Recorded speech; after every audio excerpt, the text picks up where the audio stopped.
Como vocês sabem, a gente anda passando por momentos de grandes discussões raciais. Pessoalmente, tem várias pessoas que me fazem várias perguntas, sobre o movimento negro e questões étnicas. E como vocês imaginam, essas questões não são faladas e discutidas na escola e são evitadas pelas pessoas que não sofrem com elas. A gente está falando sobre racismo. Racismo no dicionário português é quando é imposta uma hierarquia entre raças, ou seja, quando uma raça é posta como superior a outra raça, basicamente. Mas existem várias formas de se fazer racismo e não só ofendendo uma pessoa diretamente. Quando a gente fala isso, a gente fala sobre racismo estrutural, especificamente. Tendo isso em vista, hoje a gente vai falar sobre uma das coisas que esbarram nesse tema de racismo estrutural, que é a apropriação cultural. A apropriação cultural, de forma bem simples, é quando você pega para si elementos de uma cultura distante da sua e simplesmente faz o uso delas, e às vezes ignorando as suas origens ou o povo que normalmente criou essa cultura. Dentro disso podem envolver várias coisas, música que você ouve, arte que você consome, religião e até mesmo comportamento social. Então quando o branco, põe trança, por exemplo, ou começa a usar algumas gírias que são características da população preta do Brasil, isso é apropriação cultural. Tendo em vista o que é apropriação cultural, a gente vai falar algumas das opiniões mais faladas e pensadas sobre determinado assunto, o que as pessoas mais pensam sobre isso e o que elas acham que deveria ser feito com esse problema da apropriação cultural. Eu queria explicar de forma bem breve, na verdade, por que os negros não podem cometer apropriação cultural, principalmente aqui no Brasil. E na verdade é uma coisa bem simples de se entender. No Brasil, tudo que é branco é padrão. Se vocês não entenderam, então vou explicar de uma forma mais simples. Vamos usar como exemplo a religião, por exemplo. O cristianismo é uma religião que foi traga da Europa pelos portugueses e imposta de forma obrigatória aos nativos daqui do país, aos indígenas, aos africanos, enfim, de forma geral foi imposta de forma obrigatória. E por causa dessa obrigação e todo esse movimento que eles fizeram para introduzir a religião deles no nosso país, hoje em dia a religião padrão do país é o cristianismo. A maior parte da população adotou o cristianismo de forma comum para poder se viver, assim como a língua portuguesa, A língua portuguesa ela foi traga pelos portugueses, que eram brancos, E eles colonizaram o nosso país, eles trouxeram a língua deles e hoje a língua padrão do país é a língua portuguesa. Então, quando, por exemplo, um indígena, um tupi-guarani, adota o cristianismo como religião, ou principalmente adota a língua portuguesa como sua língua principal, ele não está se apropriando de uma cultura distinta da sua, ele está se adaptando à sociedade que a gente vive, porque se você não fala português no mundo que a gente vive, você vai ficar fora de órbita. Então, a pessoa que se apropria da cultura branca, ela não está se apropriando, na verdade, ela está se adaptando. Por quê? Porque nosso país é um país embranquecido. A maior parte da população hoje é a população preta, porém, todos os padrões são sempre os padrões brancos. A língua dos brancos, a religião dos brancos, o cabelo dos brancos, a pele dos brancos. E, na verdade, é por isso que o racismo é estrutural, porque faz parte da estrutura. A gente nasce e ele já está ali. A gente morre e ele ainda está ali. É como a estrutura do Estado.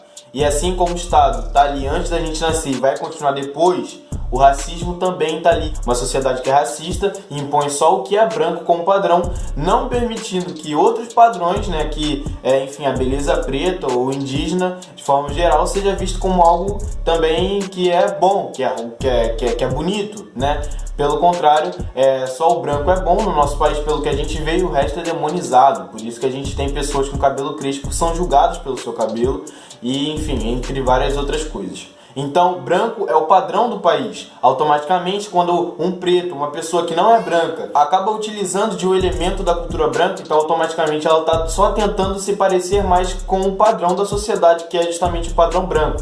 Por isso, quando um branco se apropria de algo da cultura preta, ele é um apropriador cultural. Por outro lado, quando um preto se apropria da cultura branca, ele não está se apropriando, ele está só se adaptando à sociedade que a gente vive, beleza? Agora, vamos para as opiniões das pessoas. Sobre as opiniões das pessoas, então, vamos falar. A primeira opinião é que diz que a apropriação cultural não é uma coisa ruim. Por quê? Por que não é uma coisa ruim? Porque permitir que pessoas brancas se apropriem da cultura preta, da cultura indígena, faz com que isso aproxime as raças, diminuindo o abismo da hierarquia entre raças no nosso país. Ou seja, você se apropriar de algo da cultura preta significa que você vai estar se aproximando da própria cultura preta e desmistificando, né, desconstruindo essa ideia de que só o branco é o padrão. Então essas pessoas acreditam que a apropriação cultural não é algo ruim por essa questão. Só que o grande ponto da apropriação cultural não é as pessoas usarem, por exemplo, um branco usar trança. O ponto não é um branco usar trança. O ponto é quando o branco usa trança e as pessoas passam a associar a trança à cultura branca, entende? Quando a cultura preta ela é retirada do seu próprio elemento. Quando o elemento é tirado da cultura preta e é jogado para a cultura branca como se essa cultura fosse parte da cultura deles. Eu acho que o bom exemplo disso é Jesus, que era preto e começou a ser adorado pelos europeus como se fosse uma pessoa branca, e hoje é completamente associado a um branco de cabelo liso e à cultura branca de forma geral, e acabaram esquecendo que ele era preto. A partir de agora eu considero tudo blues. O samba é blues, o rock é blues, o jazz é blues, o funk é blues, o soul é blues, eu sou Exu do blues. Tudo que quando era preto era do demônio e depois virou branco, foi aceito, eu vou chamar de blues. É isso, entenda, Jesus é blues. Falei mesmo. A segunda opinião diz que a apropriação cultural ela pode ser feita pelas pessoas, no caso é um branco pode usar trança. Eu vou usar o exemplo da trança porque é o exemplo mais comum que a gente tem. Então o branco pode até usar trança, porém a indústria não pode fazer apropriação cultural. E esse é um ponto muito importante. Por quê?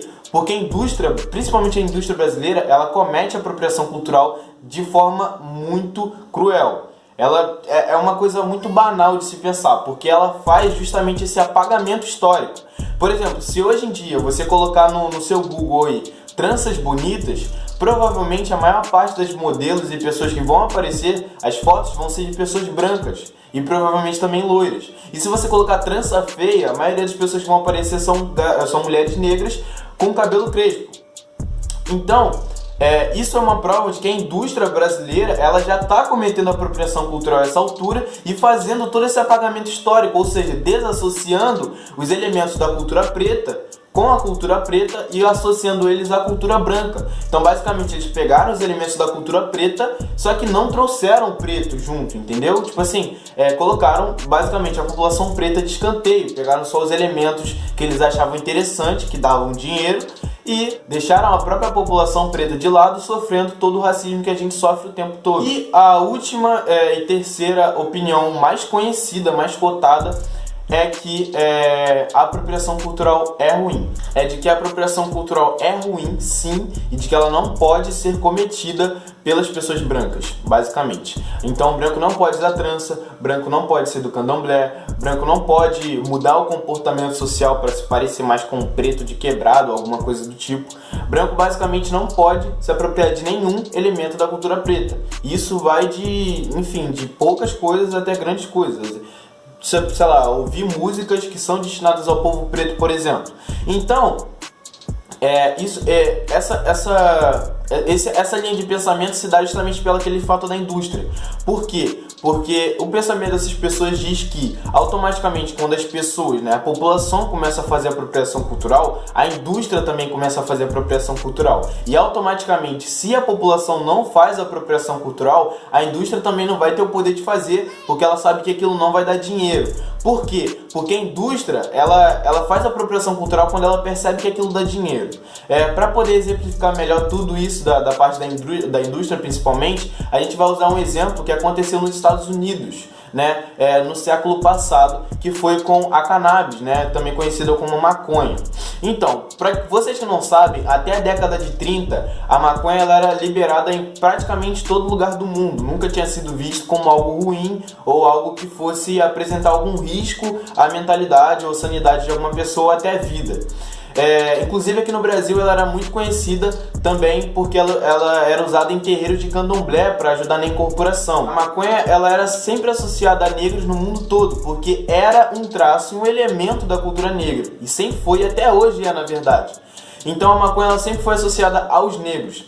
Só que em algum momento, por questões moralistas, principalmente nos Estados Unidos, que foi onde começou a proibição da maconha, ela foi proibida. Os cristãos queriam que a maconha fosse proibida porque achavam que, de alguma forma, Deus não se orgulharia de pessoas usando isso, mesmo que as pessoas que usassem não fossem da religião. Então, tecnicamente, né, não tinha nada a ver com a religião, mas ainda assim eles pregavam isso. Como o cristianismo era muito forte, principalmente nos Estados Unidos naquela época, eles fizeram uma pressão enorme a ponto do governo, enfim, se mobilizar para poder proibir a maconha. Depois da proibição da maconha, os negros, principalmente nos Estados Unidos, mais uma vez, eles foram enviados, de certa forma, à cadeia em milhões.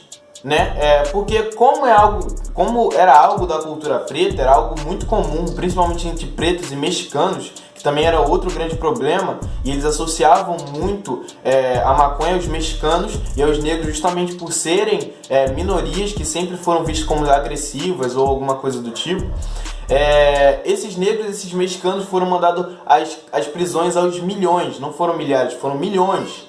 As cadeias dos Estados Unidos, elas tiveram um crescimento absurdo, tanto que hoje em dia os Estados Unidos é um dos países que mais encarcera no mundo, que tem maior número de encarcerados. Metade desses encarcerados foi ou é por porte de maconha, e até hoje isso acontece com a população preta principalmente, porque é algo da nossa cultura. E aí, depois que foi proibida a maconha, foram décadas e décadas de lutas, protestos, ativismos, política, enfim, tudo envolvido para que a maconha voltasse a circular e voltasse a ser um elemento da cultura preta sem que os pretos enfrentassem problemas para usá-la.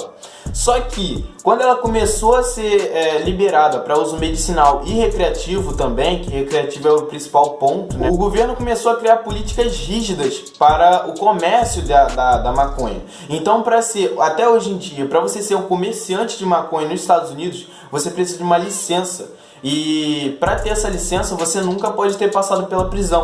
Ou seja, todas as pessoas que durante essas décadas e décadas lutaram pela legalização da maconha, hoje em dia não podem simplesmente ser comerciantes.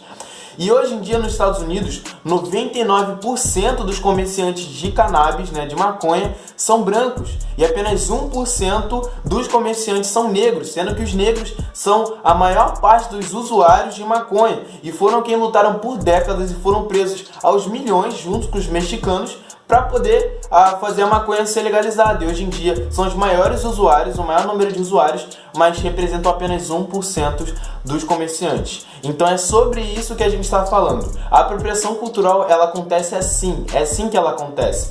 Eles simplesmente pegaram o elemento de uma cultura que não era deles, se apropriaram desse elemento quando viram que dava para fazer dinheiro e simplesmente excluíram a população negra para poder fazer dinheiro com um elemento que era da sua própria cultura. Então é assim que a indústria funciona. Quando ela vê que dá para fazer dinheiro com um elemento de uma cultura, mesmo ela sendo muito distinta, eles usam dessa cultura e fazem de tudo para excluir os criadores desse elemento. Aqui no Brasil, um exemplo que eu já dei, que é o das tranças, né, que a própria indústria, a gente vê que a maior parte das modelos, enfim, que aparecem em jornais, revistas, com trança, normalmente elas são brancas. Então isso é apropriação cultural. É quando você pega uma cultura e simplesmente elimina os criadores desse elemento cultural, basicamente. Então, existem esses 3 discursos, mas existem outros. Eu quero saber de vocês o que vocês acham sobre todo esse discurso, toda essa parada de apropriação cultural. Se você concorda com um desses discursos,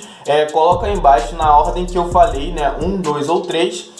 E se você acha que tem outro discurso que merece mais voz, ou que você acha que é um caminho bem melhor a se seguir, comenta aí embaixo também a sua tese, que eu vou ler e a gente vai falar muito sobre isso aqui ainda. A gente está aqui fazendo vários vídeos sobre a cultura negra de forma geral, para que não só os brancos, mas todo mundo consiga entender exatamente o momento que a gente está vivendo. Então, se você tem algum amigo seu que pergunta sobre apropriação cultural, que pergunta se ele pode usar trança, se ele pode adentrar numa religião de matriz africana, manda esse vídeo para ele poder entender melhor como é que funciona toda essa parada de apropriação. Além disso, compartilha para todo mundo que você puder. Não esquece de se inscrever aqui no canal, porque a gente está trazendo um conteúdo muito bom e é pedido de vocês. Então, se você também tem algum pedido, coloca aí nos comentários que a gente vai ler e vai atender o seu pedido. Então deixa o like, se inscreve no canal, compartilha para geral e não esquece de comentar aqui embaixo, hein? Valeu, rapaziada. Eu sou PSA Negro, não se esqueçam. Se quiserem me seguir lá no Instagram, segue lá, eu sou poeta, enfim, faço várias coisas. Vocês podem ver lá no meu Instagram, @psraionegro, é simples de achar. O Instagram da Taco também vai estar passando aqui na tela nesse momento, também vai estar aqui na descrição, e além de vários outros links que vocês vão poder aproveitar e usufruir muito. É isso, muito obrigado por ter assistido esse vídeo. Até semana que vem, onde a gente vai falar sobre segregação racial, e fui!